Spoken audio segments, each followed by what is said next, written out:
Hi అండి. మేమైతే మొన్న షాపింగ్కి వెళ్ళాము మార్ట్కి. ఇక్కడ పిల్లల బట్టలు ఎంత రీజనబుల్ ప్రైసెస్లో ఉన్నాయో అండి. ఇప్పుడు నేను చూపించిన డ్రెస్ అయితే బయట షాప్స్లో మాకు 300 నుంచి 400 పడింది. అదే ఇక్కడైతే 159 రూపీస్కే వస్తుందన్నమాట. అలానే క్వాలిటీ బాగాలేదా అంటే లేదండి, క్వాలిటీ కూడా చాలా బాగుంది. అలానే చాలా అన్ని రీజనబుల్ ప్రైజెస్లో చాలా చాలా బాగున్నాయి అన్నమాట. పిల్లలు ఎక్కువగా బట్టలు పాడు చేస్తూ ఉంటారు కదండి, ఫుడ్ వేసుకొని వాటర్ పోసుకొని. అలాంటప్పుడు ఇలా చీప్ అండ్ బెస్ట్లో కొనడం బెస్ట్ అండి. అలా క్వాలిటీ కూడా చూసుకోవాలండి, పిల్లలకి స్కిన్ ఫ్రెండ్లీగా ఉండాలి, ఏ ర్యాషెస్ రాకుండా. ఇవైతే బాగున్నాయి చీప్ అండ్ బెస్ట్లో.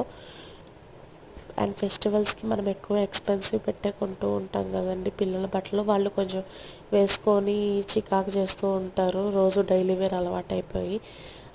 మళ్ళీ తీసేసి పక్కన పెడుతూ ఉంటాము. అవి టైట్ అయిపోతే మళ్ళీ డబ్బులు వేస్ట్ అయిపోయినాయి అనే ఫీలింగ్ వస్తుంది కదా.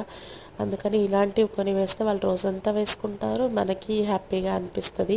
బయట షాప్స్లో షాపింగ్ మాల్స్లో కన్నా ఎప్పుడైనా షాపింగ్కి వెళ్ళాలంటే మార్ట్స్కి వెళ్ళడం చాలా బెటర్ అండి.